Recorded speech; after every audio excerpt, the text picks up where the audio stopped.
Dươngប្រាប់ឯងហើយថាកុំអោយតាក់ទងវាហើយអ្វីឯងមិនស្ដាប់យើងបើពួកឯងបំផ្លាញយើងនឹងចាំសងសឹកឯងគ្រប់ជាតិយើងនឹងចាំនៅក្នុងទន្លេនេះសួស្ដីប្រិមិត្តវិលមកជួបគ្នាសាជាថ្មីម្ដងទៀតហើយជាមួយនឹងពិភពរឿងនិទានហើយថ្ងៃនេះដែរយើងនឹងពិពណ៌នារឿងមួយដែលមានចំណងជើងថាបណ្ដាសាទន្លេអាគមកាលពីយូរលង់ណាស់មកហើយមានទន្លេមួយដែលហូរកាត់ព្រៃធំខៀវស្រងាត់ដែលមនុស្សនៅក្នុងភូមិហៅថាទន្លេអាគមតាមពិតដំបូងឡើយទន្លេនេះគ្រាន់តែជាទន្លេសាមញ្ញទឹកថ្លាស្ងប់ស្ងាត់មានមនុស្សរស់នៅនេសាទត្រីតូចធំតាមធម្មជាតិមិនមានអ្វីអស្ចារ្យឡើយ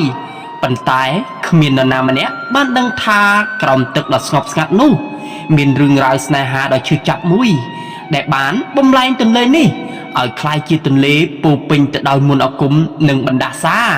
នៅក្នុងភូមិជិតទន្លេមានក្មេងស្រីដ៏ស្រស់ស្អាតម្នាក់មានឈ្មោះថាមនីរតន៍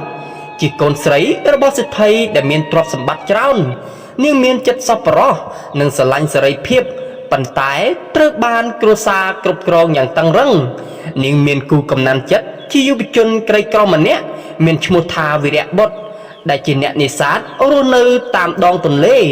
ទោះជាភាពខុសគ្នារវាងស្ថានភាពសង្គមក៏ពួកគេបានស្រឡាញ់គ្នាដោយស្មោះត្រង់ពួកគេតែងតែជួបគ្នានៅមាត់ទន្លេផ្ដោះផ្ដងសារសងគ្នាជារឿយៗដូចសពដង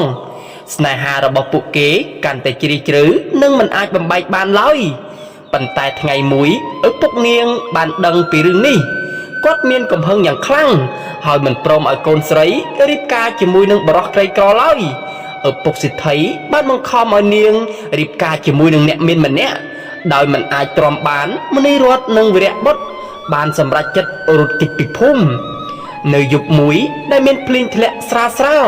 ពួកគេបានជិះទូកនៅតាមដងទន្លេដើម្បីស្វែងរកជីវិតថ្មី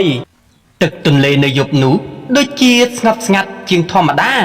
ប៉ុន្តែមានអារម្មណ៍ថាមានអ្វីមួយកំពុងតែតាមដានពួកគេមិនយូរប៉ុន្មាននៅក្នុងយប់នោះក្រុមអ្នកប្រមាញ់ 3-4 នាក់ដែលបានបញ្ជាដោយឪពុកមនីរតន៍បានតាមទាន់ពួកគេនៅកណ្ដាលទន្លេមានសំឡេងហែហ៊ូសំឡេងទឹកកក្រើកនិងពន្លឺភ្លើងចែងចាំងពីទូកផ្សេង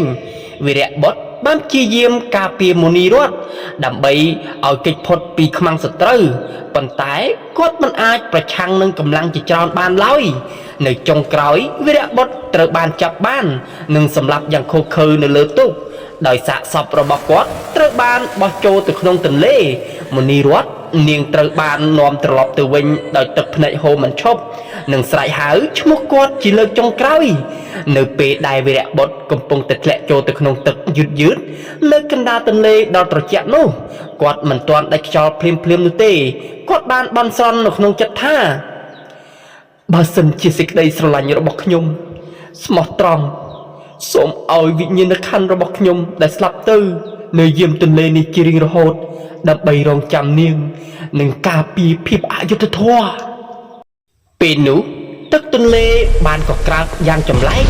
ខ្យល់ក៏បក់ខ្លាំងពពកខ្មៅគ្រុនដណ្ដប់មេឃវិញ្ញាណរបស់វីរៈបុត្រត្រូវបានបំលែងហើយបញ្ចេញពន្លឺជាក្រពើដ៏ធំមួយមានខ្សែភ្នែកដូចភ្លើងនិងមានអំណាចអាថ៌កំបាំងមុននឹងបាត់បង់ស្មារតីចុងក្រោយគាត់បានដាក់បណ្ដាសាថាបើកាលណាមានអំពើអយុត្តិធម៌កើតឡើងនៅទឹកទន្លេនេះសូមឲ្យខ្ញុំលេចឡើងដើម្បីវាយប្រហារអ្នកដែលធ្វើអំពើអាក្រក់ឲ្យស្លាប់ដោយគ្មានមេត្តាចាប់តាំងពីពេលនោះមកទន្លេដ៏ស្ងប់ស្ងាត់នោះបានផ្លាស់ប្ដូរមនុស្សចាប់ផ្ដើមនិយាយថាមានក្រពើអាគមរស់នៅក្រោមទឹកវាមិនវាយប្រហារអ្នកល្អទេប៉ុន្តែអ្នកណាដែលធ្វើអំពើអយុត្តិធម៌ឬមានចិត្តអាក្រក់វានឹងលេចខ្លួនឡើងយ៉ាងឆាប់រហ័សមានអ្នកលួចឃាតករឬមនុស្សអាក្រក់ជាច្រើនដែលត្រូវបានបាត់ខ្លួននៅក្នុងទន្លេនេះមនុស្សខ្លះបានឃើញភ្នែកក្រពើភ្លឺនៅក្នុងភាពងងឹតមុនពេលជនអាក្រក់នោះបាត់ទៅក្នុងទឹកច្រើនឆ្នាំកន្លងផុតទៅមនីរតន៍រស់នៅក្នុងទុក្ខសោកការរហូតទៅដល់ថ្ងៃចុងក្រោយនៃជីវិតមុនពេលដែលនាងត្រូវបានស្លាប់នាងបានសុំឲ្យគេនាំនាងទៅកាន់មាត់ទន្លេ នៅទីនោះនាងបានហៅឈ្មោះវីរៈបុត្រជាលើកចុងក្រោយភ្លាមទឹកបានកក្រើកនិងក្រពើដ៏ធំមួយបានលេចខ្លួនឡើងប៉ុន្តែវាមិនមែនជាភាពសាហាវឡើយភ្នែកវាមានទឹកភ្នែកមនុស្សជាច្រើននិយាយថានៅពេលនោះវិញ្ញាណរបស់វីរៈបុត្របានស្គាល់នាងមុនីរតនាងបានញញឹមហើយបិទភ្នែកមួយស្របក់ហើយក្រោយមកនាងបានក្អួតឈាមចេញដោយដេកនៅលើដៃវីរៈបុត្រស្លាប់ដោយស្ងប់ស្ងាត់ក្រពើនោះបានលូនចូលទៅក្នុងទឹកវិញហើយចាប់តាំងពីថ្ងៃនោះមកវាមិនបង្ហាញខ្លួនញឹកញាប់ដូចមុនឡើយតែបណ្ដាសានៅតែមានមន្តអាគមនៅតែរក្សាអំណាចអាកំបាំងរបស់វាមនុស្សនៅតែខ្លាចប៉ុន្តែគោរពព្រោះវាមិនមែនជាទន្លេធម្មតាទេវាជាទន្លេនៃស្នេហានិងការឈឺចាប់នៃភាពអយុត្តិធម៌ហើយនៅក្រោយនោះប្រហែលជានៅមានអ្នកយាមម្នាក់កំពុងតែរងចាំនឹងការពារពាក្យសម្បត្តិរបស់គាត់ជារៀងរហូតហើយសាច់រឿងបណ្ដាសាទន្លេអាគមក៏ត្រូវបានបញ្ចប់តែត្រឹមនេះហើយបើមានចន្លោះខ្វះខាតត្រង់កន្លែងណាក៏សូមមេត្តាខន្តីអភ័យទោសពីសំណាក់បងប្អូនប្រិយមិត្តអ្នកទស្សនាហើយខ្ញុំបាទក៏សូមអរកាយគ្រប់លាជួបគ្នានៅពេលវេលាលើកក្រោយបាយបាយ